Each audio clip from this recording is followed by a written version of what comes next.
want that light on.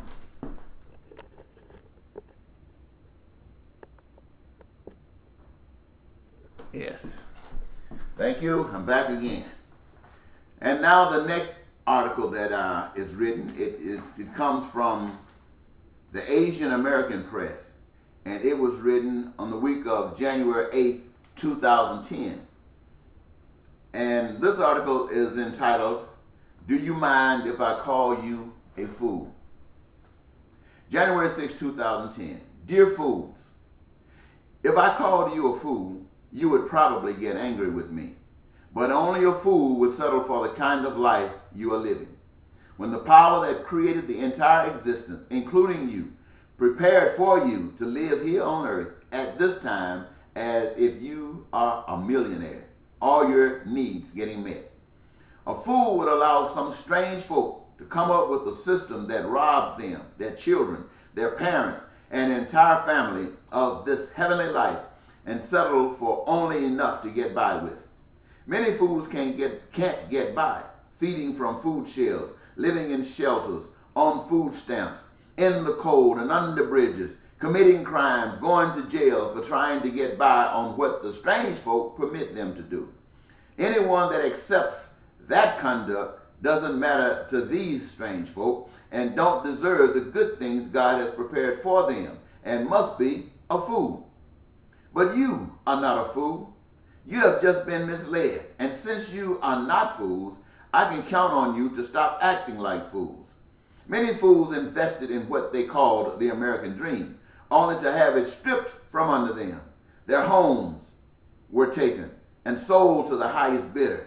They lost their jobs and credit, lost their health care, can't afford to go to school or send their children. For those that got a little change left, it is used to pay fees, fines, taxes, and costs for services. If this is not enough, banks and other financial institutions are robbing the customers at will. Persons on fixed income are experiencing cutbacks that result in killing sprees. Others are driven to abuse drugs through usage or selling. Still others selling their bodies for sex and baby chambers. Only fools will allow this to continue. Minneapolis Mayor Ryback wants to be governor of Minnesota, and Governor Pawlenty wants to be president of the United States. Minneapolis is suffering, and so is the state of Minnesota. In spite of this, these men run because to them you are fools, and you will vote for them anyway. This time you will show them you are not fools.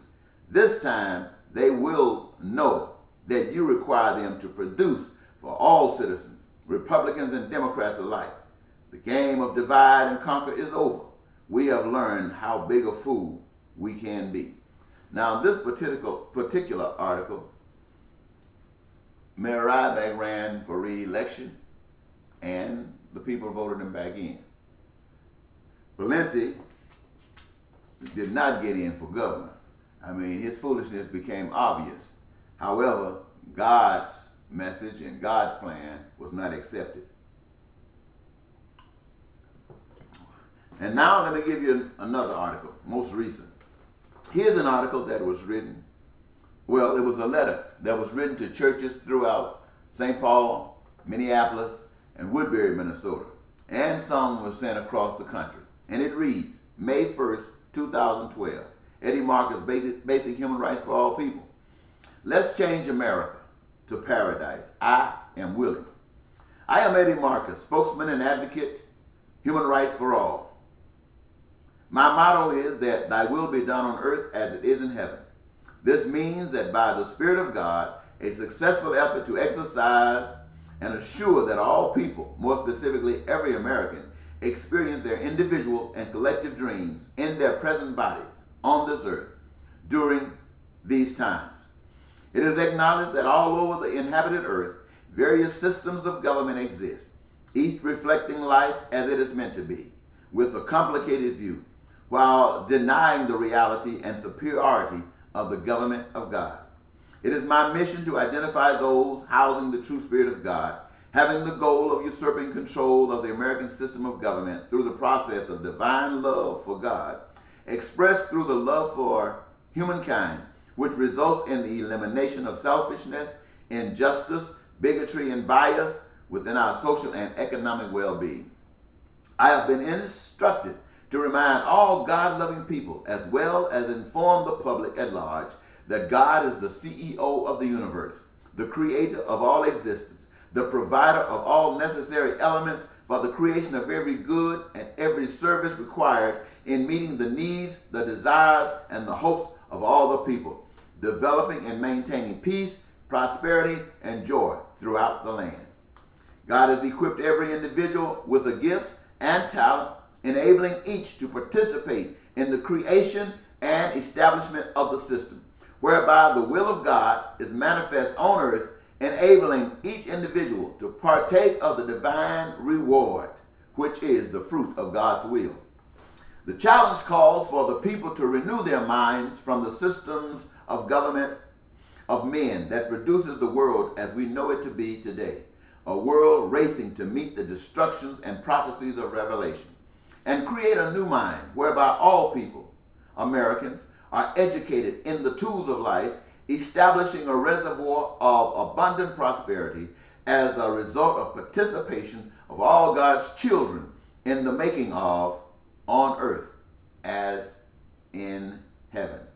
It is a known fact that two people can read the same Bible or the same scriptures and come up with two different interpretations. In fact, an individual can read the same scripture twice and come up with two or more interpretations.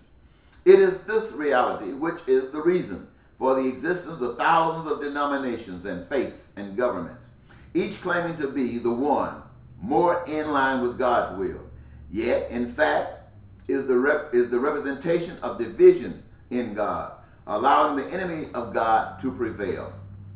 Today, I am asking you to rely on love to guide you to the path of righteousness. Love is knowing what you require from God and taking that requirement and expressing it as much as humanly possible to mankind.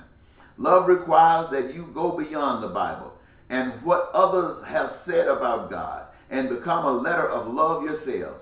Let love write the story of God in your lives. Let your lives speak a clearer language of the divine Father. What if God stopped blessing you simply because you are not perfect? Or do you want or think you should be continuously blessed though you are not deserving? Then why not be a blessing to others though they too are not deserving?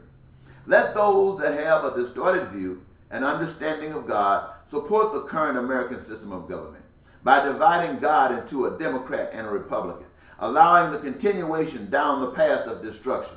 If they want to be goats, let them. But you become a sheep, a child obedient to God rather than a servant of Caesar. In November, go to the polls and vote for God. Vote for his will on earth.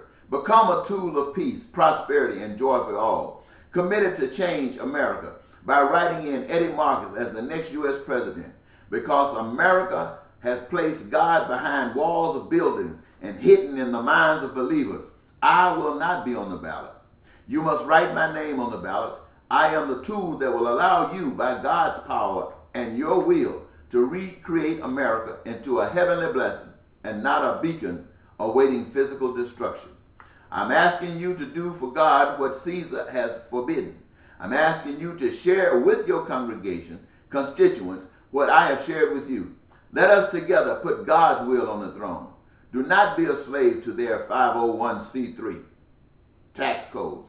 To continue the path the church has been on is in keeping with the scriptures of surrender to Caesar that which is Caesar. So free the church from the power of Caesar and bring the church back to God. Now, this is the third presentation. I've probably been going for about 30 minutes, and I won't go any longer for my YouTube audience. Or should I?